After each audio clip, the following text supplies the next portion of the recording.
one and all. How's everyone doing? I hope well. So I wanted to do today, well, several things, but one of the things on my agenda is there was a news article that my buddy, the Bearded Burton, had posted on his Facebook page, and it was a story about this lost hiker, unprepared hiker who dies. So it got me really thinking about what I would do had that been me. You know, a little shot of the river behind me. I'm on a day hike, so birds with one stone. So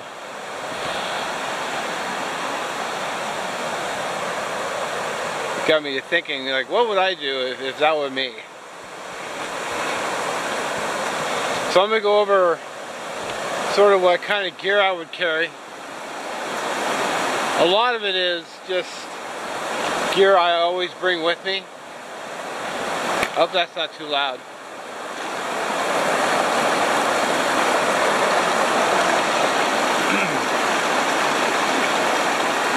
Guess I'll give you a shot. I mean, look at that. Oh yeah. There's that sign, dangerous river conditions ahead, expert boaters only, which would not be me. So, man, how cool would it be to have a house on the other side of the river, like right there. Lucky. So, getting a little sidetracked again. So yeah, so let's, this is basically just going to be a theory, a survival theory, I guess you could say. Just what I would do. I mean, I'm no expert. I never claimed to be one either, so if, you know, I value your feedback and whatnot in the comments, so, alright, let's get to it.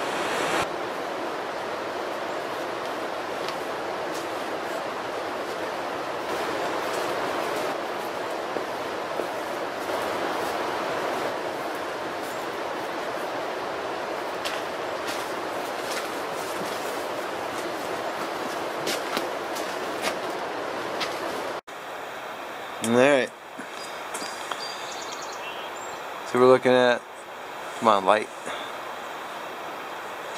15 point,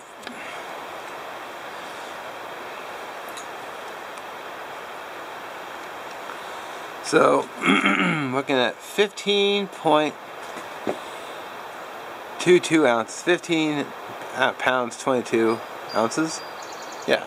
So 15 pounds. That will be everything that I'm going to show you right now. Okay, let's go over this. So on the outside, you can see I have a paracord bracelet.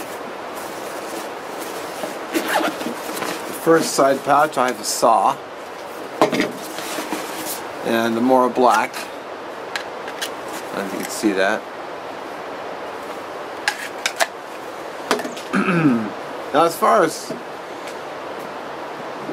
saw and knife go, any saw and knife you have will probably work. It doesn't have to be, I wouldn't worry too much about name brands.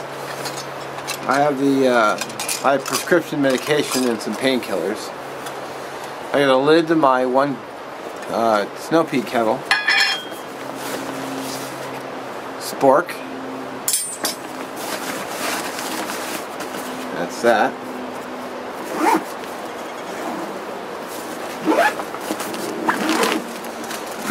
I got some ramen, something to eat.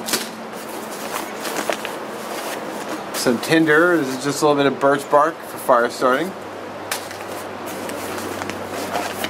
My MSR pocket rocket stove.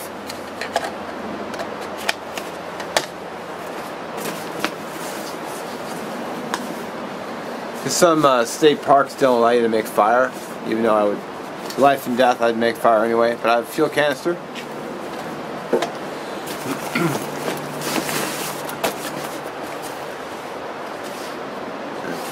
had a pen in here, I just never took it out. I got some Fernbark's beef jerky. Something to eat. Cotton balls and Vaseline.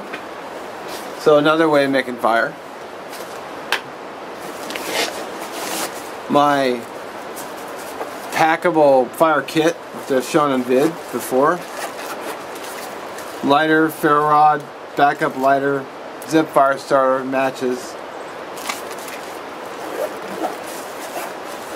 Plus there's a ferro rod on the knife. So I have 2 ferro rods and 2 lighters.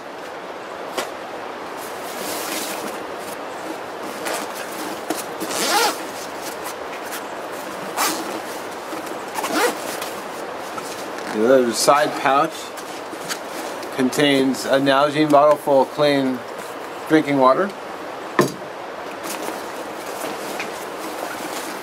This is a Hidden Woodsman pouch. But what I've got in here is I've got cordage and tent stakes. Now these are just the cheap tent stakes, aluminum tent stakes, but they'll do in a pinch. But you can also carve them. If you wanted to carve tent stakes, you totally could. I have a tarp. This is just a cheap Harbor Freight 7x5. This is basically going to be for ground cover, which I'm going to go into a little bit more.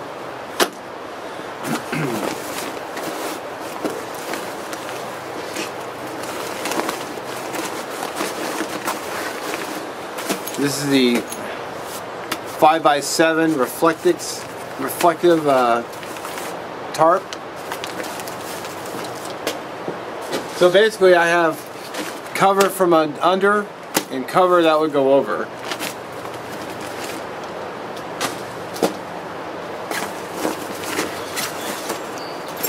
Another Hidden Woodsman pouch. This has my signal panel and my headlamp. 3 spare batteries. Incidentally, my EDC flashlight also takes a AA, so I have backups for my EDC as well.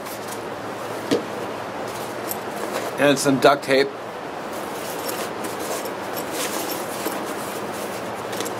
The 1-inch Gorilla Tape, I should say.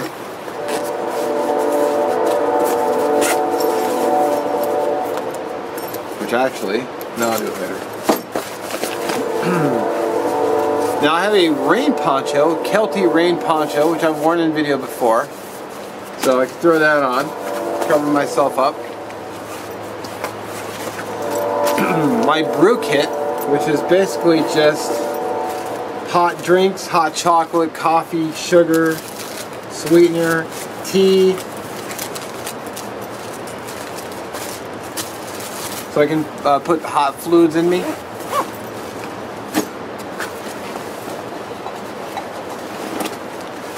Then there's the Snow Peak kettle, which I very much like. The real 111T gave this to me, and I have the lid for it to keep crap from falling into it.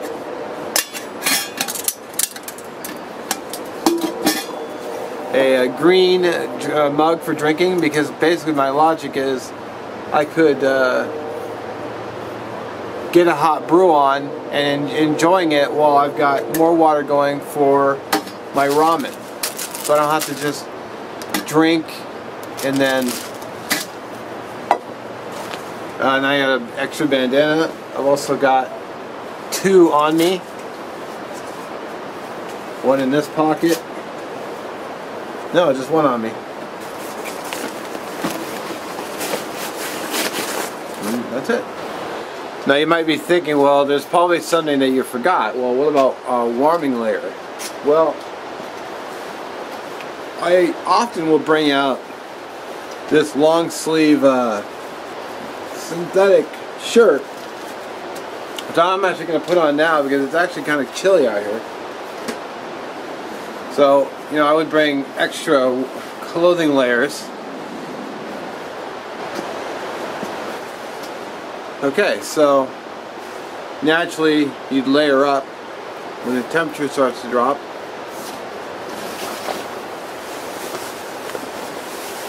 to keep your core warm. Well, what about just outer core protection? Well, as I already showed the rain poncho, which I should break out. What about just a lightweight rain shell? This is a 511 rain shell.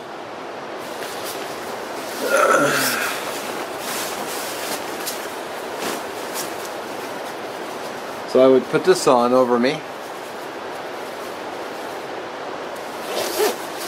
Zip this up. Keep the rain from soaking into my clothes. And of course I have my Outdoor Research Seattle sombrero. Keep the rain off my head from running down the back of my shirt. Or if I wanted to, I could go a little bit heavier. And I'm all getting dressed and undressed today. I have a Oregon mic. Not only did he send me this black shirt that I just put on, he also sent me this Gore-Tex rain shell.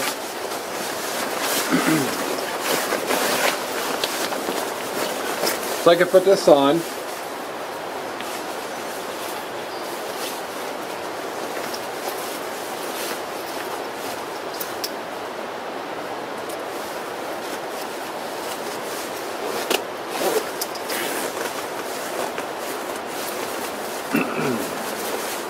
And it has buttons up the front.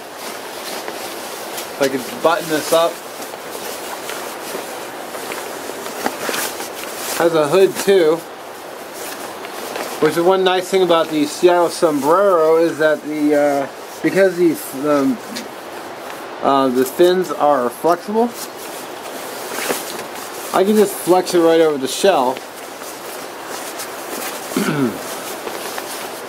And keep my core dry. So I can give you a better look. So, rain shell.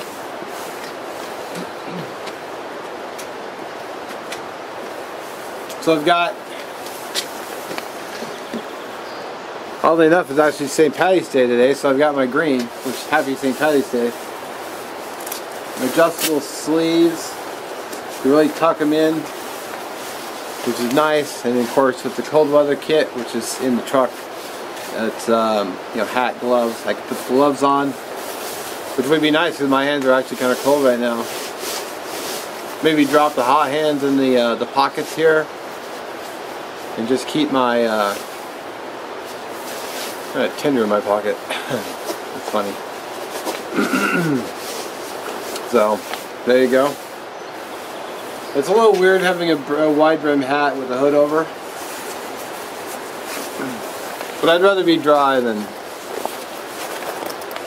uncomfortable or comfortable. So there's that.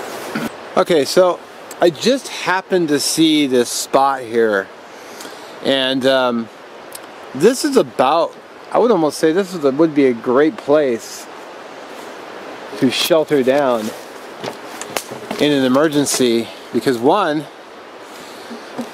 is I have fuel right here I can cut. I have kindling to make fire, which, you know, it's dry. And all this could be processed very easily with my folding saw. I could easily process like almost all of this with just the saw I have. Now it's not the Baco and it's not this other Silky and it's not these other name brands, but I say bollocks. If it cuts and it works, it works. So, not to mention I also have leaf litter on the ground here. I mean, not a lot, but I have some. So I would take a rake, well, not a rake, I'd take a limb and use it as a rake and rake as much of it as possible I could, because I have, you know, I'll show you here in a second. I have all this leaves. I would just gather a big pile and just get as many down as I could. So here's the leaf matter I was talking about. I mean, just that one handful is a good amount. I also have all these ferns right here too. So I would have no problem just chopping all these ferns up and putting them on the ground to keep to build a layer. So just the top layer here. I mean, there is some moisture underneath, but I've got the tarp to keep moisture off of me. So the leaves would really be more for just insulation off the ground. And of course I have my headlamp so I could work in the dark. It just wouldn't be ideal.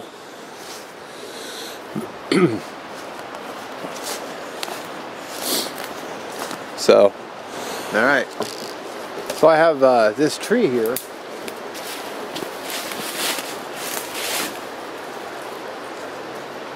Which is alive.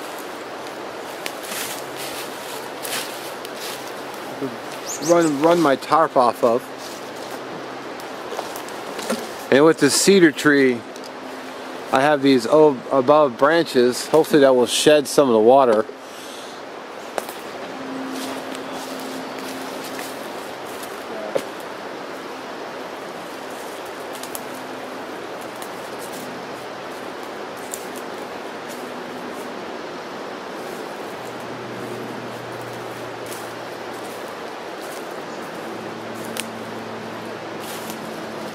I probably put my fire right here.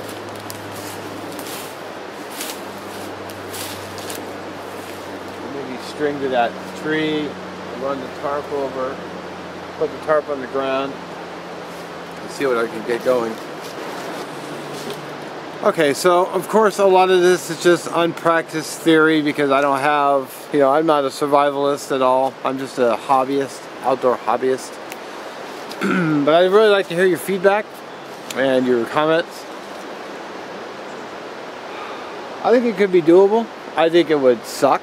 The night would suck. It'd be a long night. You know, I mean, I have some food, but not a lot. I could, you know, there's a river not far from here, so I could go get water and boil. I have plenty of hot beverages, tea, coffee, hot chocolate. I could drink. You know, keep the morale up. I could lean up against the tree here and relax. So I would have a little back support so I'm not having to stand. I could put the tarp. If it wasn't at a park, I could probably set it up better, but you know, like I said, it's just in theory. So not a lot of weight carried. You know, I left out the weight of the clothes, but you know, with the you know, if you wear a large, you probably aren't wearing, the clothing that you wear is probably not as heavy as the clothing that I would wear, because you don't have as much fabric to carry around. So still 15 pounds. I can make fire. I have a cutting tool. I have a saw to process firewood. I mean, I can get comfort with leaves and ferns. I have fuel. Although with this fuel and cedar burning as fast as it does, it would burn up, you know, like that. But I'd have to go and forage as much firewood as I could and basically just stack it up somewhere. Which would, I really just need to do some kind of overnighter like this. Test my theories, see if it would work. But maybe that'll be in the future. Alright. So as always, thanks for watching. Catch you on the next one.